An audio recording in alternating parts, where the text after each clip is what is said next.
Good day, all. This is Crap Gamer, and I want you guys all to get ready for my top 5 RPG countdown. Keep in mind that these are my personal favorites, and I tend to go towards the Western style RPGs.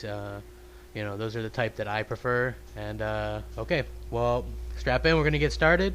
And number 5, which would be. There we go. Skies of Arcadia for the Sega Dreamcast. Now, I got 2 words for you. Sky Pirates. That's right. Sky fucking Pirates. That's what this game is all about. You basically are the hero of the game. You go around with your friends trying to save the day, basically. This game originally came out in 2000 for the Sega Dreamcast, so it was later ported to the GameCube. One of my favorite RPGs. It's one of those 2-discers, so it can take a while to actually beat. Now this one does have a little bit of Western influence, but I really like the story, and the graphics are good and really hold up. It's just one of my favorite RPGs, and yeah, fucking Sky Pirates. I mean, what more can you fucking say about a game?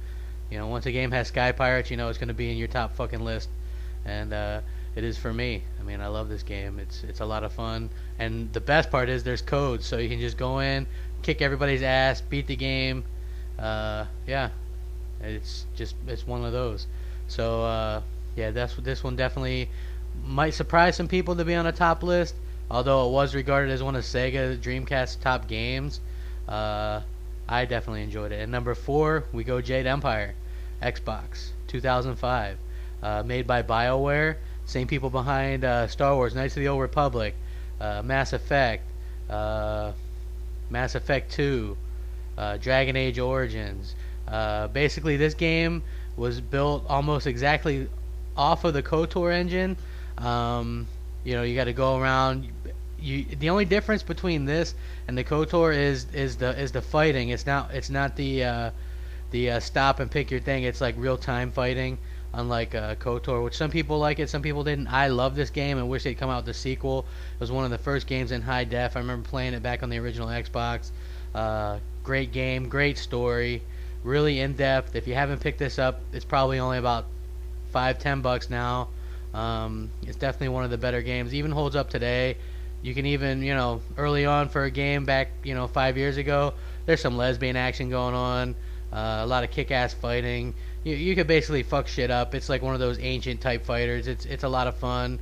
I still have it. I played through it recently. It's awesome. We'll go with number 4, Shenmue for the Sega Dreamcast, 1999.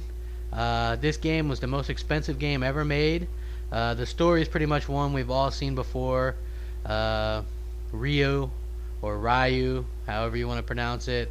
I think that's every Japanese person or Chinese person's name, according to video game developers and movie developers, which I think is kind of a stereotypical racist thing to do. But anyway, the game cost like $25 million to make back then, so over 10 years ago, which was the most expensive game ever made. But if you look at the details, it even holds up today. The plot, it's been done before, but it's done extra well here. Ryu's father gets killed, and he goes out looking for revenge. One of the best things about this game is, if you play it on the Dreamcast, you can go into the bars, and you can play, like, they have all kinds of Sega games that you can play in there, like Space Harrier, arcade games, and things like this built right in. It's one of the most amazing games I've ever played. It is 4 discs long, so if you played it on the Dreamcast, it's 4 discs long. They did make a sequel that never actually released on the Dreamcast in America. It did in Japan, but the sequel came out on the Xbox, and that's really actually pretty good. It's just directly ported over. So yeah, but this game is definitely one of my all-time favorites. I played through it years and years ago. Amazing game, good graphics, even holds up to today's standards. Definitely one of my favorites of all time. If you like the CQC things, which is like you pick the style of you pick left or B or A, and that kind of thing, and then you'll like that game. Now Mass Effect 1 and 2 are also on the list as number 2, kind of together.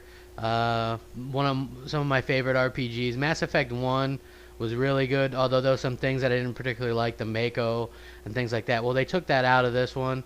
Mass Effect 2 is probably one of the most perfect RPGs I've ever played. You know, it'll keep you going for a good 30, 35 hours on just one playthrough. You can import all your Mass Effect 1 save files into this one, so all the decisions you made in Mass Effect 1 can be you reap what you sow in this one. That's why this is number 2 on my list, Mass Effect 1 and 2. I can't wait for the third part to close out the series. Some of the best sci-fi. Not even in video games. I mean, it would make a great movie. It's just really a great story. It's encompassing. It's really amazing. And my number 1 would be the KOTOR series. Yeah, KOTOR 1 and 2. Both KOTOR 1 was made by BioWare, the same behind Mass Effect 1 and 2 and things like that. KOTOR 2, while I thought had the better gameplay and the more options for fighting and things like this, they rushed it, and so the ending was incomplete. There was some side quests that you couldn't even engage in or complete. So I would say KOTOR 1, which didn't have as good and deep controls and options, but the story was just magnificent. The story of the original Knights of the Old Republic was better than Episode 4, 5, and 6 combined. I'm not a big fan of the original Star Wars trilogy 4, 5, and 6, but KOTOR is definitely worthy of being made into a movie set 4,000 years before the events of Star Wars, the Star Wars movies that we know and love. So they pretty much could take President and do what they wanted with it, which was something that I feel was really cool. There's a surprise ending, which I'm not going to spoil it for you if you don't already know. But for the time that this came out was the reason that I wanted to get an Xbox. This game was a console pusher. I bought an Xbox specifically for this game. It's fucking kick-ass. Now, I was a little bit disappointed. You gotta wait 8 hours or so before you actually get a fucking lightsaber. But once you get a lightsaber, dude, you just go through the game, chopping the shit out of people, tearing them up. You go in a party.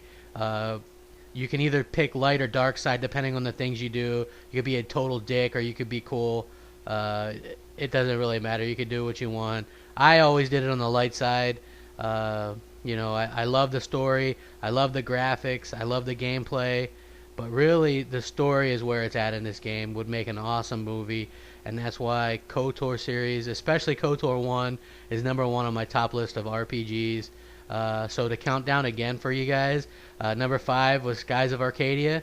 Number 4 is Jade Empire. Number 3 would be Shenmue on the Dreamcast. Number 2, the Mass Effect series on the Xbox. Number 1, the KOTOR series. I hope you guys enjoyed it. I'd like to hear some of your feedback. Remember to hit us up. Thanks.